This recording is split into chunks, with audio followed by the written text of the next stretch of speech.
Smart Eco Life, dan kita masih dengan tema untuk sore hari ini, Sumpah Pemuda Merekah di Dada. Nah, Smart Listeners, ASN ini merupakan profesi pengabdian yang utamanya melayani masyarakat, sehingga harus siap melayani dan bukan dilayani. Nah, padahal kalau melihat saat ini ya, untuk profesi ASN ini kan itu banyak ya, dari pemuda-pemuda milenial ya. Nah, kalau melihat saat ini Pak, itu bagaimana Pak kalau dihubungkan juga dengan semangat untuk bagaimana kita menjaga persatuan, kesatuan di Sumpah Pemuda? Ya, menarik sekali. Banyak ASN kita yang milenial, generasi-generasi baru yang cerdas-cerdas ya, dan progresif, inovatif, itu kita akui. Ya,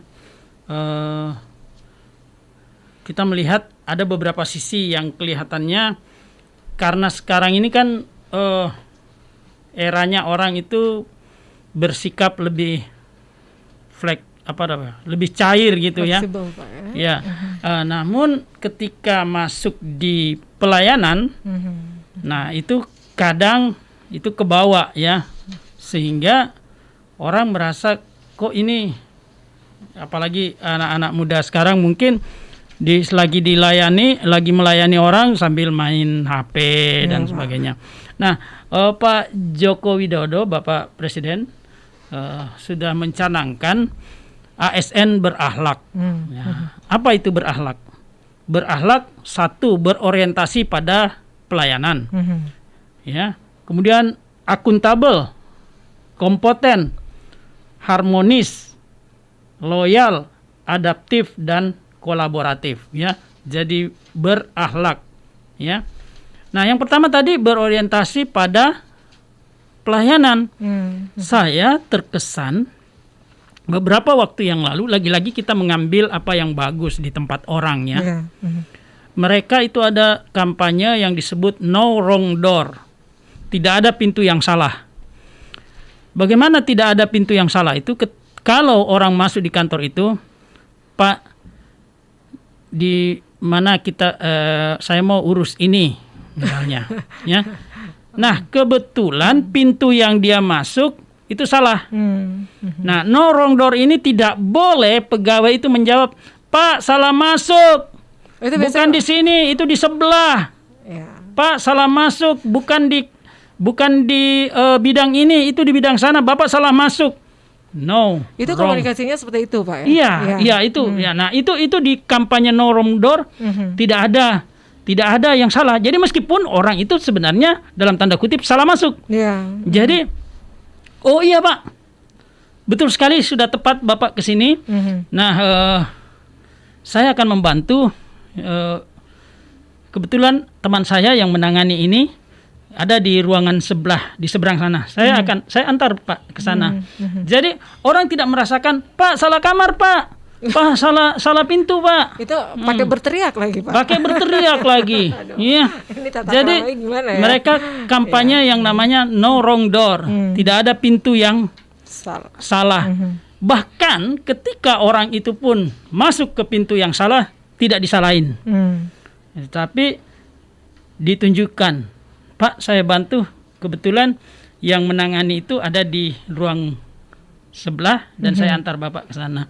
Nah, itulah bagaimana kita berorientasi kepada pelayanan. Dan tidak hanya ditunjukin sana. Nah, orang bingung kan kalau kita nunjuk ke sana, arah telunjuk kita itu bisa kemana-mana juga jadinya.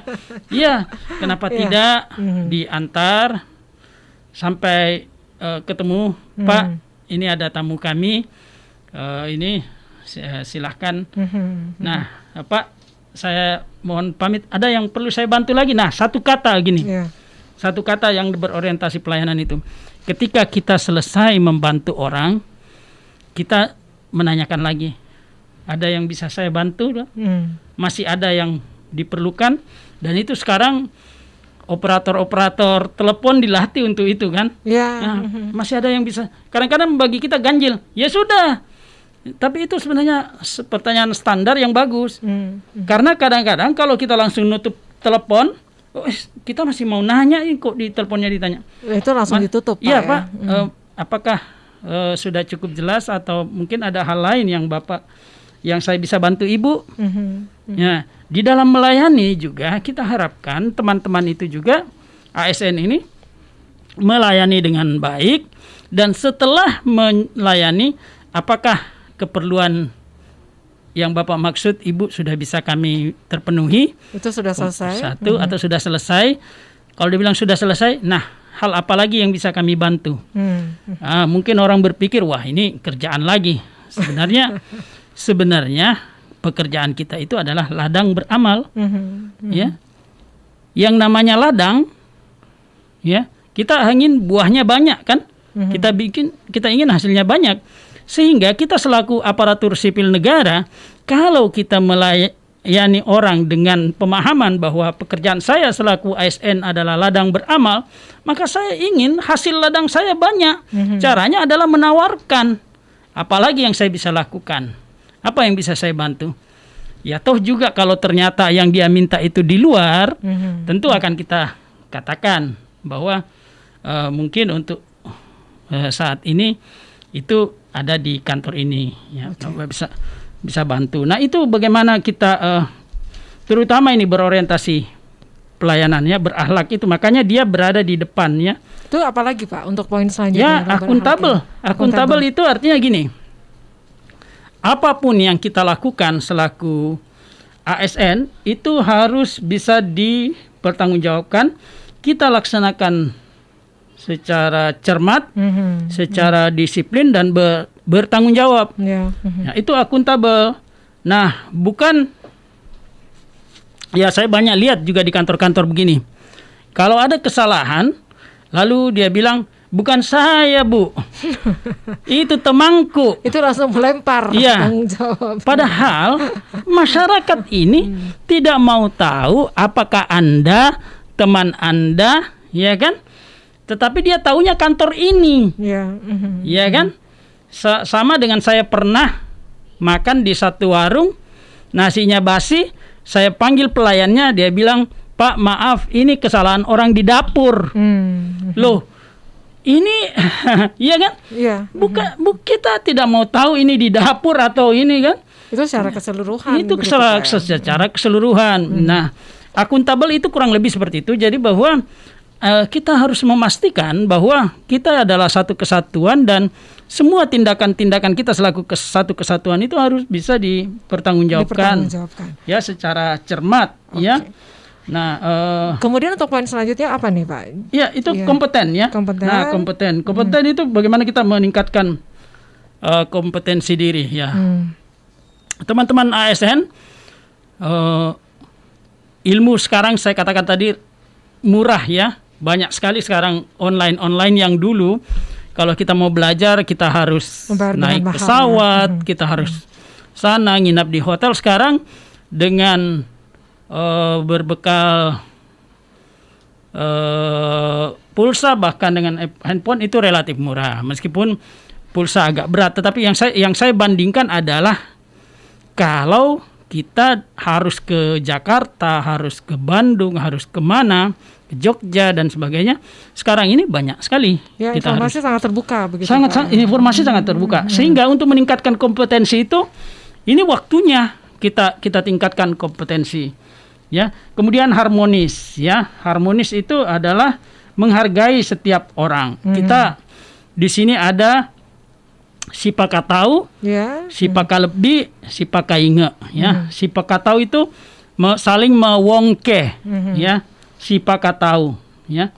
Si pakalebbi itu adalah kita melihat siapapun dia, apapun perannya, orang punya nilai sesuatu juga. Ya, kalau tadi dia eksistensi sebagai manusia, yang ini si pakalebbi itu ada setiap orang kita nilai melebih gitu kan. Ya, punya peran sendiri ya. Nah, dan si pakainge ya, saling mengingatkan. Nah, itulah hubungan-hubungan harmonis ya, dan kita selaku pimpinan harus bisa menciptakan kondisi yang kondusif supaya itu bisa terbentuk ya. Baik. Nah, seperti masang-masang. Saya kalau di kantor saya itu di tangga pun di tangga pun itu anak-anak tangganya saya pasangi stiker. Oh iya Pak? Iya. Wah, kayaknya saya harus jalan-jalan juga nih Iya, ke kantornya Pak jadi anak Dar, tangga ya. Ada di situ apa namanya? Ada quote-quote mungkin Pak? Ada quote, bukan quote ya, kata ya. Kata-kata bijak Ya, gitu misalnya ya, Pak? enjoy atau Motivasi kan, berrelasi, motivasi gitu ya. Jadi penyemangat. Jadi setiap orang lewat di tangga itu lihat tulisan itu ya. Nah, Ini termasuk salah satu katanya adalah harmoni. Harmoni, Ya, menciptakan. ya. Nah, masih ada 3 ya. Jadi tadi berorientasi pelayanan, akuntabel, kompeten, harmonis ya. Nah, yang keempat adalah kolaboratif ya, bagaimana bisa bekerja sama ya. Kemudian adaptif, menyesuaikan diri dengan perubahan-perubahan, dan loyal ya. Loyal karena kita adalah sebuah bangsa ya. Ini kaitannya dengan Sumpah Pemuda tadi ya. Pendahulu kita sudah bersumpah demikian ya. Dan itu sudah terbukti bahwa itu mempersatukan kita. Nah, kita loyal terhadap NKRI, terhadap pemerintah yang sah. Baik. Ya. Jadi kita, dan kemudian sesama dengan ASN, sesama korps, kita loyal dalam arti menjaga nama baik ASN ya. Dan kalau kita berada dalam satu posisi di mana kita harus menjaga rahasia negara, rahasia jabatan, itu kita, bentuk loyalitas kita itu adalah menjaga rahasia itu meskipun teman. Ya, baik. Jangan karena teman tahu nggak saya ini tahu nggak, atau bilang apa namanya, ini cuma untuk Anda ya, sebenarnya ini rahasia. Tapi jangan bilang siapa-siapa ya. Tapi akhirnya dikeluarkan juga ya. Pak. Oke. Ya, jadi baik. Yuk teman-teman ASN, terutama ASN muda yang dimana kita menaruh kepercayaan, menaruh harapan yang besar. Mari kita laksanakan core values ASN berakhlak. Ya. Baik. Ya, ini menjadi closing statement kita ya untuk sore hari ini Pak ya. Erat kaitannya dengan Hari Sumpah Pemuda yang sama-sama kita akan peringati tepatnya di 28 Oktober 2021 ya. Dan mari kita bangkit tetap produktif selama masa pandemi COVID-19 ini, dan juga tidak melupakan Pancasila dan sejarah perjuangan bangsa ini. Dan sekali lagi ya, silakan Pak. Saya ingin menyampaikan ya, dikatakan oleh Soekarno, kasih saya 1000 orang ya, niscaya akan kucabut Semeru dari akarnya ya, Gunung Semeru. Tapi kasih saya 10 pemuda akan kuguncangkan dunia. Bagaimana dahsyatnya kekuatan pemuda, dan kita percaya bahwa pemuda Indonesia bisa melakukan itu. Oke. Terima kasih kepada Smart FM. Baik, sangat menginspirasi Pak ya. Terima kasih sekali lagi sudah berbagi di sore hari ini Pak. Iya, sama-sama. Kapus P3S Sulawesi Maluku, tentunya di Smart Eco Live di hari ini, di Selasa 26 Oktober 2021. Mohon maaf kita terbatas oleh waktu Pak Dar, dan minggu depan kita akan lanjut lagi dengan topik yang berbeda ya. Baik. Ya, dan Smart Listeners, demikian perbincangan kita di Smart Eco Live. Saya Mirza Arianti dan juga ada Pak Dar Hamsyah. Sekali lagi Kapus P3S Sulawesi Maluku, kita pamit. Selamat sore. Assalamualaikum warahmatullahi wabarakatuh. Waalaikumsalam warahmatullahi wabarakatuh.